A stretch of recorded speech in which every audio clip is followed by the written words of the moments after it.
그런데 내가 그렇게 좋지 못한 애착 경험을 했던 아기였었다면 너무 억울하지 않겠어요?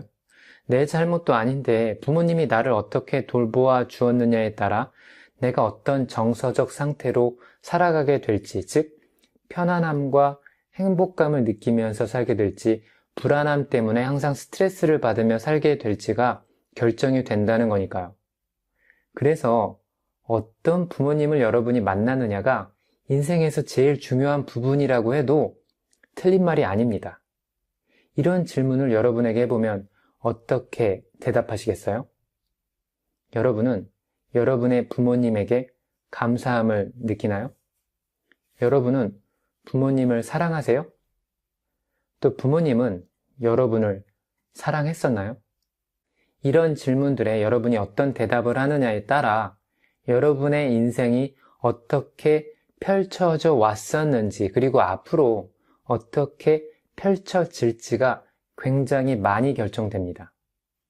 에릭슨의 이론이 교육학 시험에 나온다면 아마 초등학교나 중학교 시절의 단계에 해당하는 4단계나 5단계가 나올 거예요. 왜냐하면 그때가 학교 교육에서 가장 핵심이라고 할 수 있는 청소년기에 해당하고, 또 이 이론을 제안한 에릭슨도 청소년기의 정체성을 잘 확립하는 일이 인생에서 가장 중요하다고 말하기 때문이에요. 그러나 여러분의 인생에서 가장 중요한 시기를 여기 8단계 중에서 꼽으라고 한다면 지금 제가 이야기하고 있는 이 첫 번째 단계가 단연코 가장 중요합니다. 이 시기를 여러분이 어떻게 보냈느냐에 따라 여러분의 인생의 많은 부분이 결정되기 때문에 그렇습니다. 이제 18개월이 지나게 되면 아기는 이제 조금 더 사람답게 성장하게 됩니다. 그전엔 아기는 거의 24시간 엄마 아빠에 의해 돌봄을 받아야 했던 무기력한 수동적인 아기였지만 이제 아기는 걸을 수도 있게 되고 말도 곧잘 하면서 좀 더 사람다워집니다. 이때의 시기에 아기가 자립심을 키워서 능동적인 사람으로 자라날지, 아니면 자립심을 못 키워서 수동적인 사람으로 자라날지가 결정이 됩니다. 아기 입장에선 전에는 엄마가 자신과 떨어지면 절대 안 되는 일이었는데 이제 엄마랑 멀리 떨어져서 혼자 장난감을 가지고 놀 수도 있고 뭘 먹을지 뭘 입을지에 대한 선택권도 주장하면서 자신의 독립성을 점차 발전시켜 나갑니다. 여러분도 이때의 기억은 잘 안 나시겠지만 이러셨을 거예요. 신체적으로도 정신적으로도 점점 성장하고 있었을 거예요. 집안에 있는 온갖 물건들을 만져보면서 입에 넣어보기도 하고 아주 분주하게 여러분의 주위에 있는 것들을 탐험하고 있었을 거라는 얘기예요. 이렇게 자유롭게 세상을 탐험하면서 아기는 여러 가지 능력들을 발전시키면서 자립심을 가지게 됩니다. 이제 엄마 아빠의 도움 없이도 자신이 결정을 할 수 있고 혼자서 해낼 수 있는 것도 점점 많아지면서 점점 성숙해지면서 좀 더 자립적인 사람으로 자라나는 거죠. 바로 이 시기에 아기가 과연 능력 있고 자신감 있는 사람으로 성장할 것인지, 아니면 능력이 없어서 자신감 없는 사람으로 성장할 것인지가 결정이 됩니다. 그래서 현명한 부모는 아기의 자립심을 키워서 아기가 자신감 있는 아이로 성장할 수 있도록 아기에게 스스로 해볼 수 있는 여러 가지 기회를 제공합니다. 예를 들어 옷을 입는 것도 아주 어린 아기였을 때에는 엄마 아빠가 다 입혀주었지만 현명한 부모는 이 시점부터는 아기가 혼자서 옷을 입어볼 기회를 줍니다. 그러면 아기는 낑낑대면서 혼자 옷을 입어보려고 합니다. 아기는 아직 운동 근육이 잘 발달되지 않아서 옷을 혼자 입는 일에 미숙하지만 그래도 계속 시도해봅니다. 이 시점에서 부모가 현명한 부모인지 그렇지 않은 부모인지가 결정이 됩니다.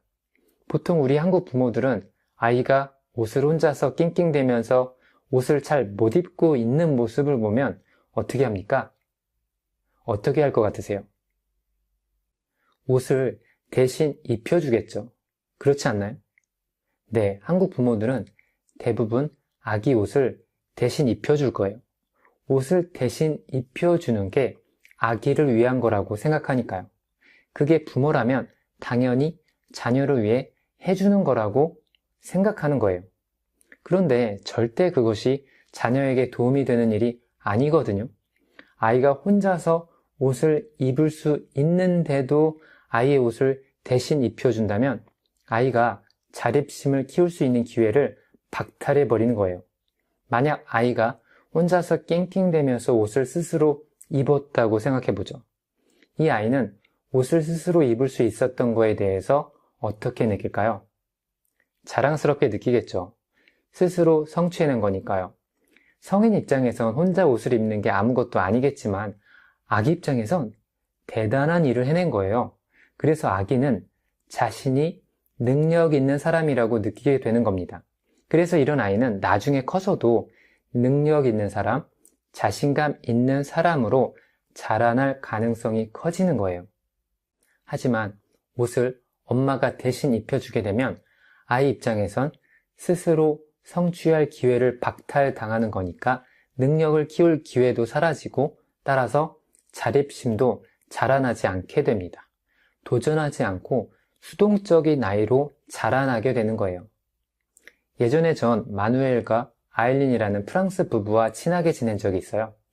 그런데 이 부부한테 클로라는 예쁜 아기가 태어났는데 나중에 이 부부의 양육 방식을 보고서 전 너무 신선한 충격을 받은 적이 있어요. 이 부부는 아기가 뭘 하든 간에 거의 제지를 하지 않는 거예요. 통제를 안 하는 거예요. 예를 들면 약간 더러운 돌도 만지면서 갖고 놀게 하더라고요. 그래서 제가 아기 아빠한테 물어봤어요. 넌 정말 네 딸한테 자율권을 많이 주는 것 같다. 원래 그렇게 키우려고 한 거냐? 하고 물어봤었죠.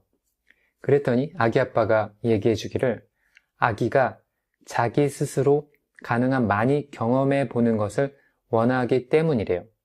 그게 자기 딸을 위한 것이라고 답변을 해주더라고요.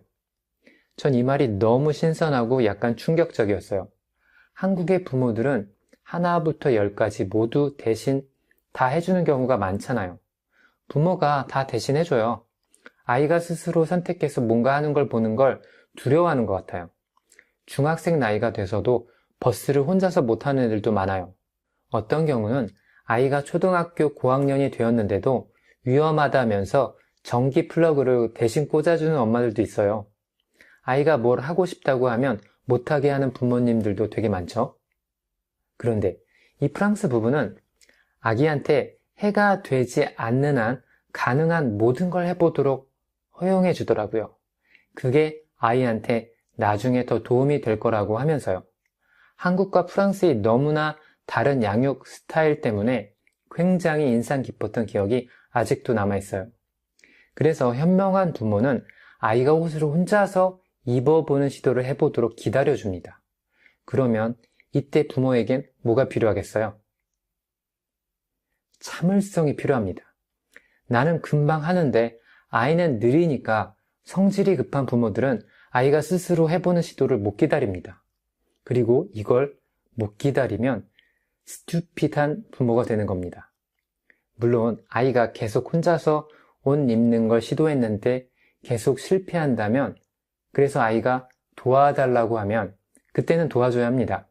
계속된 실패는 아이가 큰 좌절감을 느끼게 만들 수 있으니까요. 하지만 그 전까지 현명한 부모는 아이한테 충분히 참을성 있게 기회를 주는 거예요.